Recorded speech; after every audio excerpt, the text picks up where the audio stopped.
Bismillahirrahmanirrahim. Alhamdulillahi rabbil alamin wassalatu wassalamu ala asyrafil anbiya'i wal mursalin Sayyidina Muhammadin wa ala alihi wa sahbihi ajma'in. Qala rabbi shrah li sadri wa yassir li amri wa hlul 'uqdatam min lisani yafqahu qawli. Subhanaka la ilma lana illa ma 'allamtana innaka antal alimul hakim. Wala haula wala quwwata illa billahil aliyyil azim. Nawaitu ta'lu wa ta'lim wa tazakkura wa tazkira wa nafa'a wal intifa' wal ifadah wal istifadah wal hassa 'ala tamassuki bi kitabillah wa sunnati rasulih wa du'a ila al-huda wa dalalata 'ala al-khair ibtigha'a wajhillah wa qurbihi wa sawabihi subhanahu wa ta'ala. Allahumma inni as'aluka 'ilman ladunni wa mashraba safihani ya wahabu ya ghani. Qala al-muallif rahimahullahu ta'ala wa nafa'ana bih wa bi'ulumihi fid daraini amin. Rabbi yassir wa la tu'assir wa tamim bil khair wa la hawla wa la quwwata illa billahil aliyyil azim. Amma ba'du, assalamu alaikum warahmatullahi wabarakatuh.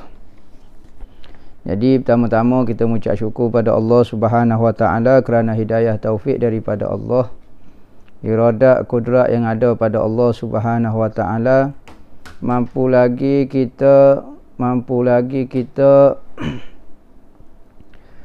menunaikan ibadat di atas muka bumi Allah Subhanahu wa taala ni. Mampu lagi kita menyeduh udara Allah Subhanahu wa taala dalam keadaan berimeh dengan Allah Subhanahu wa taala. Maka kita puji pada Allah Subhanahu wa taala kerana kita boleh melakukan taat. Yang mana ada orang pada masa sekarang tak boleh melakukan taat kepada Allah Subhanahu wa taala. Jadi untuk mengisi masa yang Allah taala, umur yang Allah taala beri kepada kita, maka tujuan kita hidup di atas muka bumi ini untuk berkenalan dengan Allah Subhanahu wa taala. Bila berkenalan dengan Allah Subhanahu wa taala, maka antaranya adalah kita mempelajari hukum-hukum, cara-cara untuk melakukan ibadat kepada Allah Subhanahu wa taala. Kerana ibadat ni bukan tabiat kita, maka kita perlu untuk belajar macam mana nak melakukannya supaya amal ibadat kita diterima oleh Allah Subhanahu wa taala dan berjayalah kita untuk menunaikan tugas kita sebagai hamba duduk di atas muka bumi ini. Maka hambanya nak baca kitab Risalah Jami'ah wa Tazkiratun Nafi'ah. Kitab ini karangan Al-Allamah Habib Ahmad bin Zain bin Ahmad Al-Habashi yang lahir pada tahun 1069 Hijrah. Berarti kitab ni hampir dengan tarikh kelahiran dia lah, hampir dekat 400 tahun dah. Jadi dia ni anak murid kepada Imam Abdullah bin Alawi bin Muhammad Al-Haddad. Guru dia lah. Dia mengaji dengan Imam Haddad selama 40 tahun. 40 tahun. Dan dia meninggal pada tahun 19 Sya'ban bersama waktu asar hari Jumaat. Waktu asar hari Jumaat macam hari ni asar hari Jumaat 19 Sya'ban 1134 Hijrah. Dan di tanah di makam ke di Hautah, yakni di Hadramaut. Jadi kitab ni dia kecek mengenai tauhid, fiqh, tasawuf. Tetapi hamba hanya kecek mengenai fiqh saja, hamba petik dalam kitab ni pengajian ilmu fiqh. Ilmu tauhid itu kena belajar dengan orang lain lah. Nama tasawuf kau dia, hamba hanya baca fiqh saja dalam kitab ni. Mudah-mudahan ilmu yang Allah Ta'ala beri kepada pengarang, Allah Ta'ala beri juga kepada kita. Maka belajar fiqh ini, belajar tauhid, belajar fiqh, belajar tasawuf ini merupakan pengajian ilmu fardu ain dipanggil. Apa maksud ilmu fardu ain? Ilmu yang wajib dipelajari atas setiap individu, lelaki ataupun perempuan. Asal saja dia beragama Islam, maka kalau dia tak belajar, hukum dia berdosa.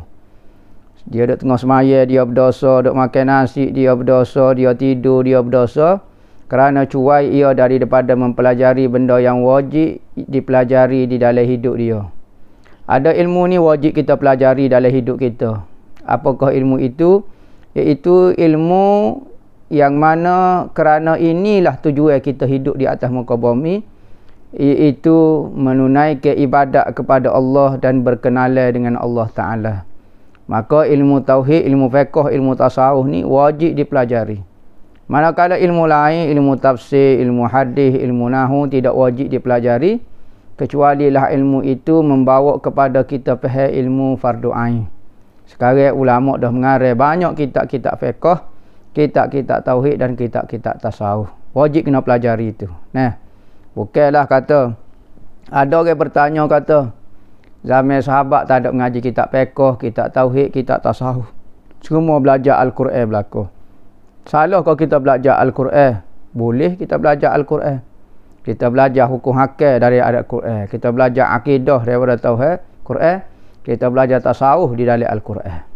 Manakala kalau belajar Al-Quran saja, tauhid tidak mengajar, fiqh tidak mengajar, itu fardu ain, tinggal belajar ilmu sunat, maka hukum dia berdosa. Nah, zaman sahabat tidak ada kitab tauhid, kitab fiqh, tidak kitab tasawuf. Maka ada satu saja sumber kitab pada zaman Nabi Muhammad, iaitu Al-Quran. Maka kitab tauhid, kitab fiqh, tasawuf juga bersumber daripada Al-Quran juga. Bukan ambil daripada kitab-kitab lain.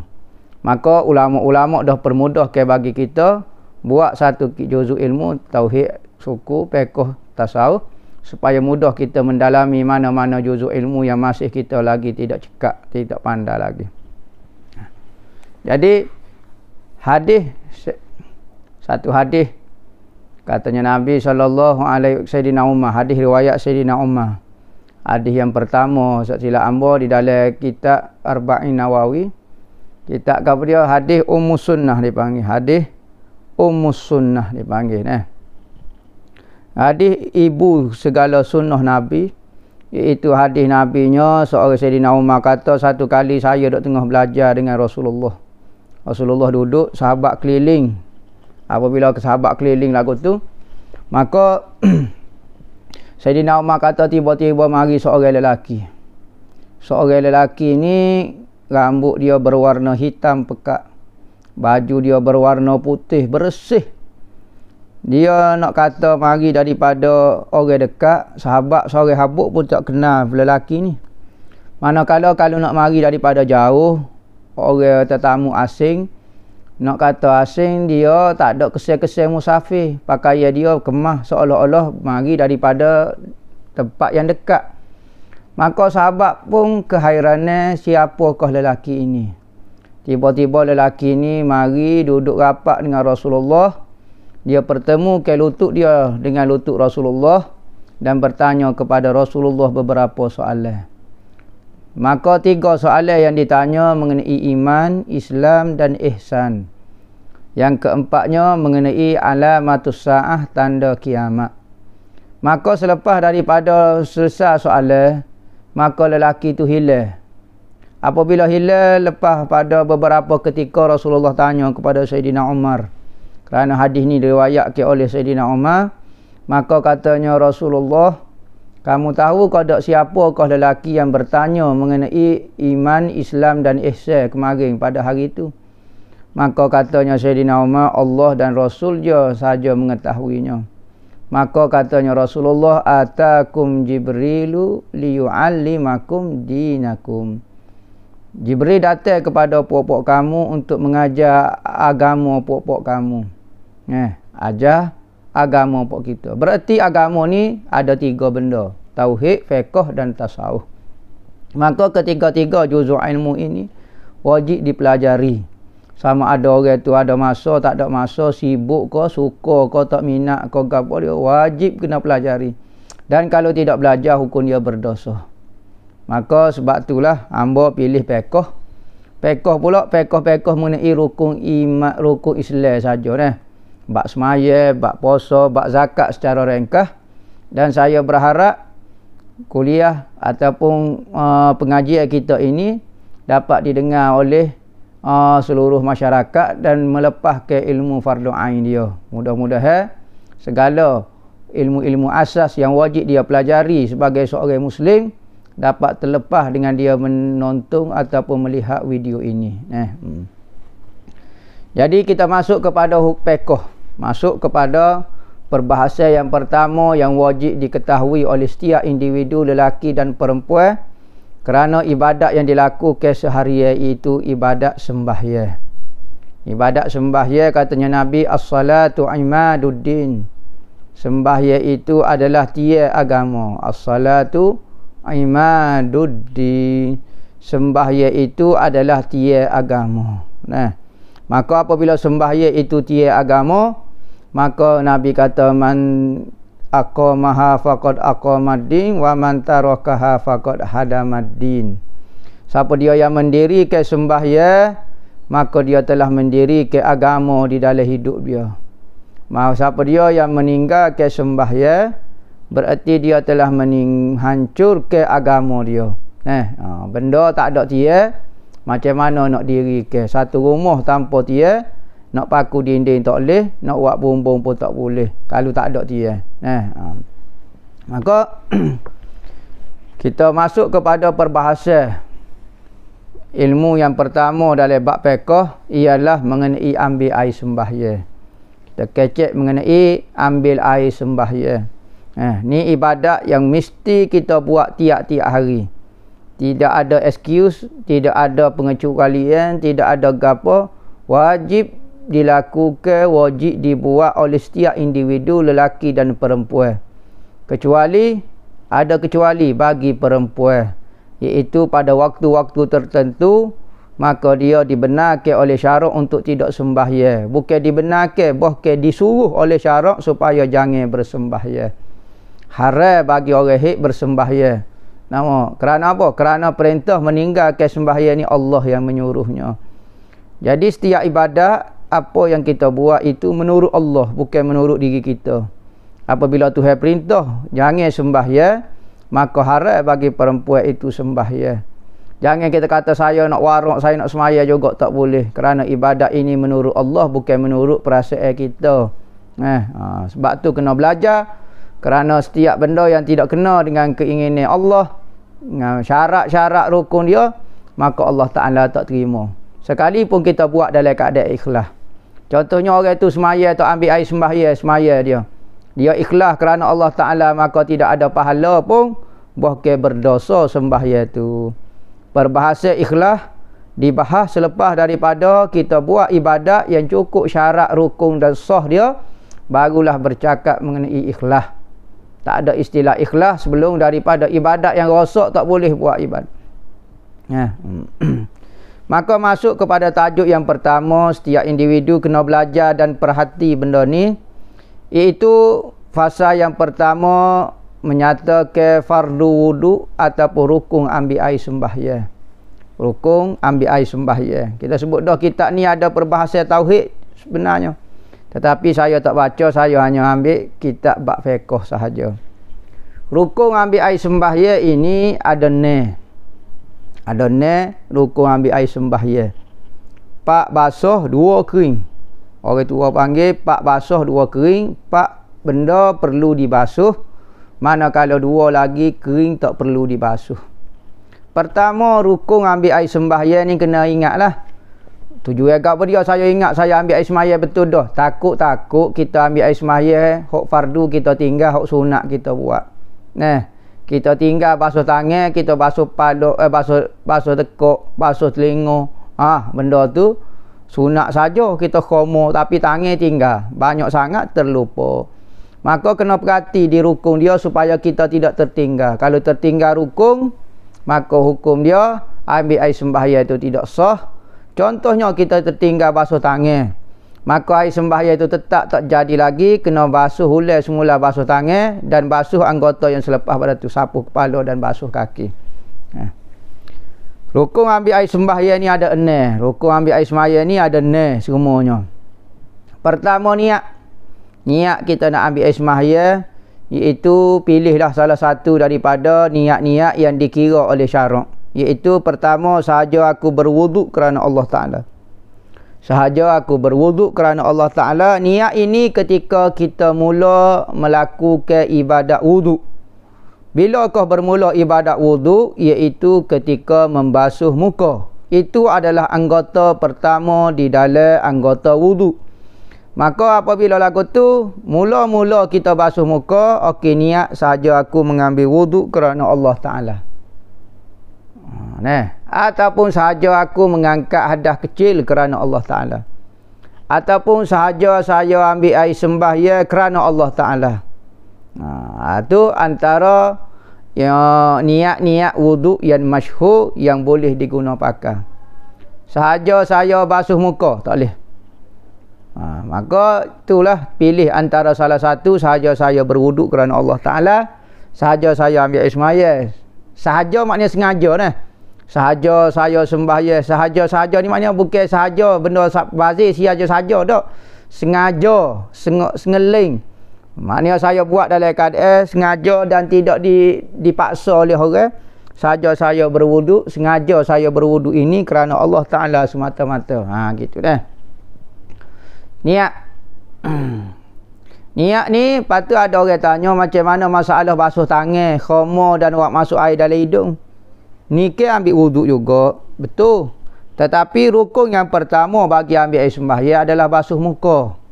Anggota yang pertama basuh ambil sembahyang adalah basuh muka. Lepas tu basuh tangan itu adalah sunat wuduk. Maka ketika basuh tangan jangan tak niat pula. Niat saja aku mengambil sunat wuduk kerana Allah Ta'ala. Saja aku melakukan sunnatul wuduk kerana Allah Ta'ala. Saja aku membuat benda-benda sunat wuduk kerana Allah Ta'ala. Basuh tangan. Baca bismillahirrahmanirrahim. Bismillah. Basuh serentak. Jangan basuh kanan dulu. Basuh serentak. Lepas tu wak masuk khoma, wak masuk air dalam hidung. Niat tu penting. Niatnya ketika basuh muka. Lagu mana basuh muka? Okey, apabila air kena di muka, bermulalah proses membasuh muka. Okey ni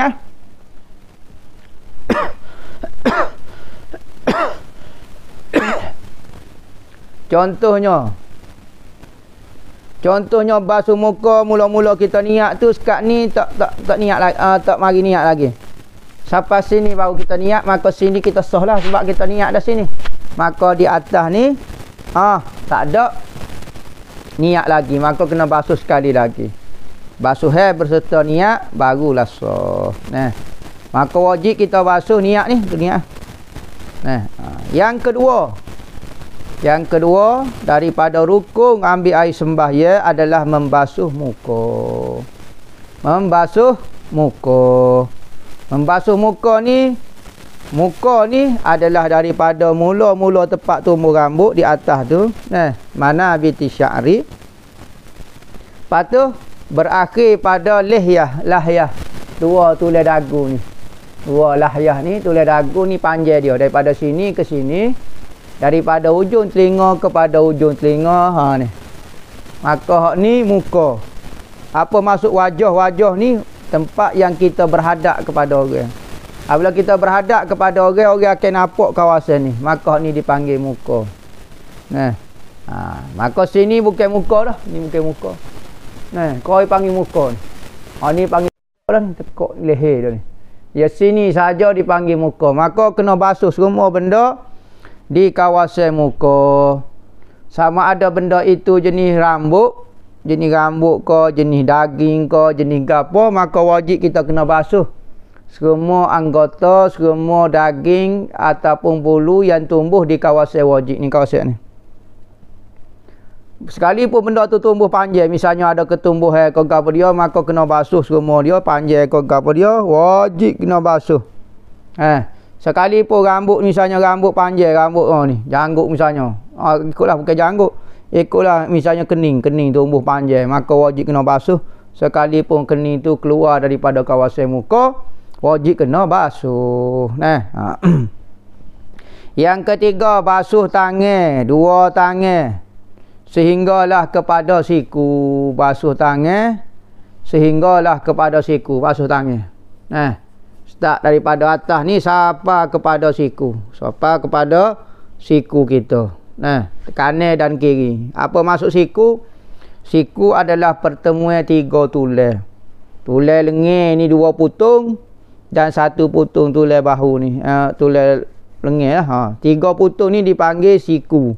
Maka kena basuh semua pertemuan tiga tulai ni. Sehinggalah kata semua anggota kita daripada mula siku sampai kepada hujung ni.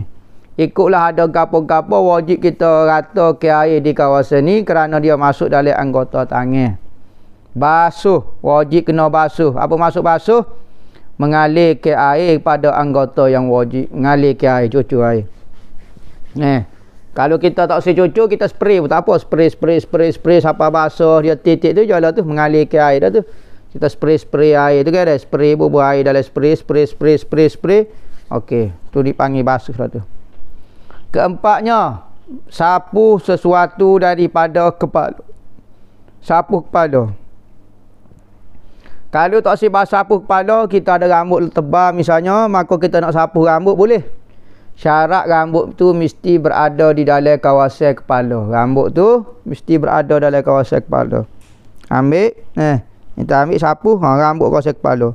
Kalau rambut tu panjang jelo lagu ni, kita sapu sini hukum dia tidak sah. Sekali pun rambut ini keluar daripada kawasan, rambut ni tumbuh dalam kawasan kepala, tapi dia dah keluar daripada kawasan kepala. Maka sapu rambut tumbuh dalam kawasan kepala. Yang kelima, basuh kaki, bukan sapu. Beza apa dia sapu dengan basuh? Sapu ini menyampaikan basah kepada kawasan kepala. Lagu mana basuh? Kita basuh tangan kita, tak syarat tangan kita.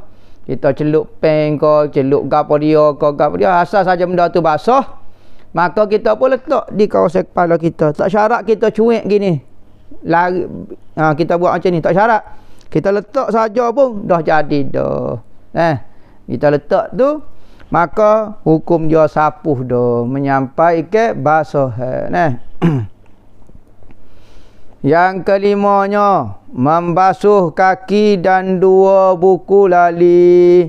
Basuh kaki dan dua buku lali dah. Basuh kaki beserta buku lali. Buku lali ni tulang kaki pertemuan tulang kaki dengan tulang keting. Keting dia panggil. Keting dia panggil.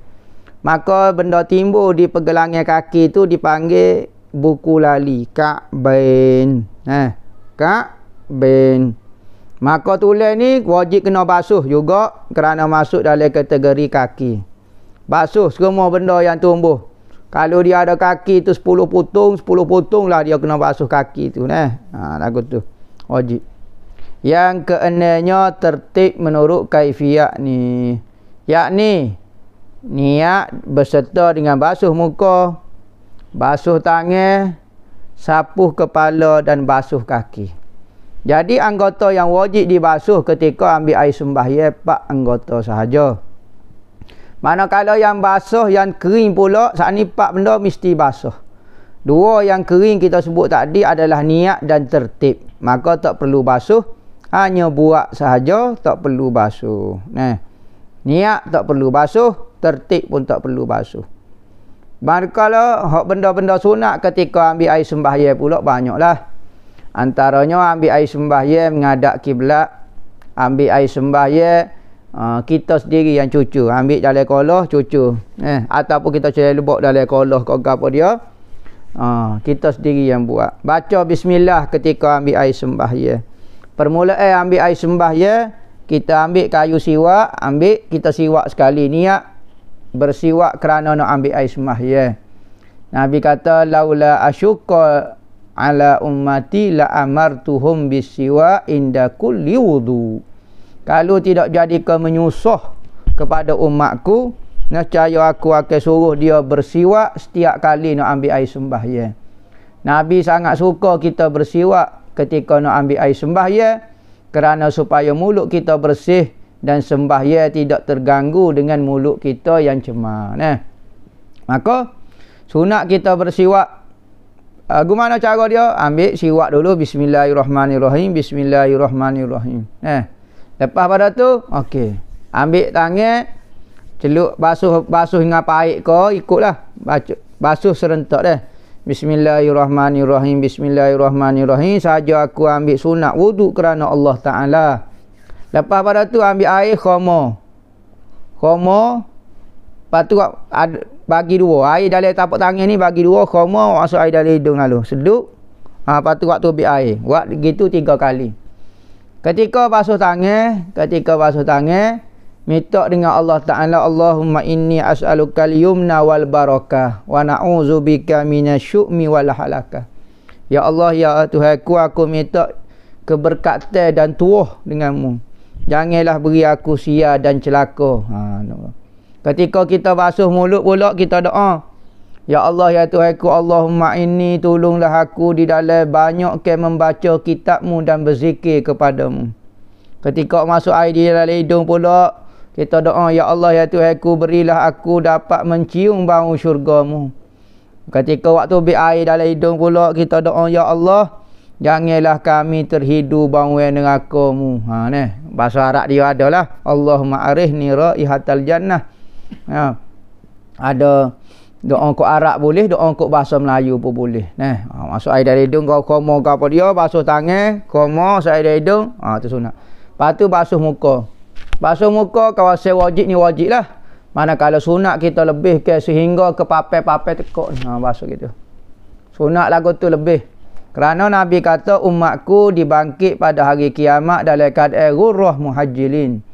Apa maksud ghurrah muhajjilin? Ghurrah ini kawasan muka yang bersinar. Muhajjilin tangan dan kaki bersinar. Maka siapa dia yang boleh memanjangkan ghurrah dia dan tahjil dia, maka panjangkan. Maka lebih setara mana nak lebih ke, nak panjangkan lagi basuh. Kalau kawasan muka ni ambil daripada kepala, papai tekuk, buat gini. Ni sunat panjangkan. Tangan pula lebih sampai ke sini, sampai ke pangkal ni. Sunat kita basuh sampai ke sini. Kaki pula sampai ke lutut. Jangan sampai ke paha, sampai ke lutut.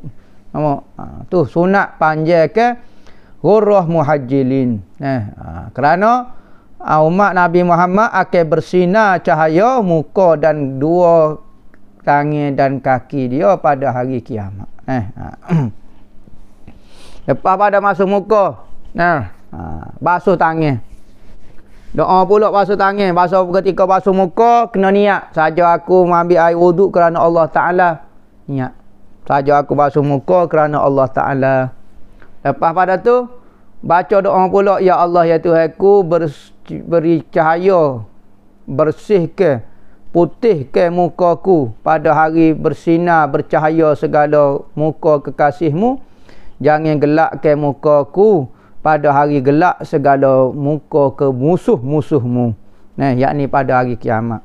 Doa gitu. Lepas tu basuh tangan pula. Ketika basuh tangan pula doa. Ya Allah, ya Tuhanku. Baca bismillah doa. Ya Allah, ya Tuhanku, berilah kitabku pada sebelah kanan. Basuh sebelah kiri pula doa. Ya Allah, ya Tuhanku, janganlah beri kitabku pada sebelah kiri dan di sebelah belakang. Lepas tu sapu kepala pula. Sapu kepala pula. Buat lagu ni. Buat gini. Tak sini basuh gini. Hak ni masa pergi, masa balik ngak ni pula dah. Ngak ni balik ngak ni. 1 kali buat pula. 2 kali. 3 kali. Sunat lagu tu basuh seluruh kepala. Kerana dalam mazhab lain kata 2/3 kepala, 1/3 kepala kena basuh. Dalam mazhab kita cukup sedikit tapi ambil pahala sunat sapu kepala. Ketika sapu kepala, minta doa dengan Allah. Ya Allah, ya Tuhanku, lindungilah aku. Lindungilah kepalaku, tubuhku pada hari yang tidak ada bayangan kecuali bayangan arasmu. Lepas pada tu, sapu kepala ke dia apa semua? Sapu telinga. Sapu telinga. Ketika sapu telinga, baca doa Allahumma ja'alni minal ladzina yastami'una al-qawla fayattabi'una ahsanah. Ya Allah, jadikanlah aku mendengar kata-kata nasihat yang baik dan mengikutnya. Ketika basuh telinga. Basuh telinga, buat masuk jari telunjuk ke telinga. Okey, ibu jari letak sebelah belakang telinga, buat gini. Jari ni main-main kawasan telinga ni, okey buat gitu. Buat pada kedua-dua belah telinga. Lepas tu sapu tekuk pula. Sapu tekuk. Siapa tekak dalam mazhab kita, Imam Nawawi kata tidak ada nas. Tetapi Imam Qalyubi sebut kata ada nas. Lagu mana? Siapa tekak sambil kita baca apa dia? Kita baca ya Allah ya Tuhanku, rombok ke ikatan leherku dan ikatan kedua ibu bapakku.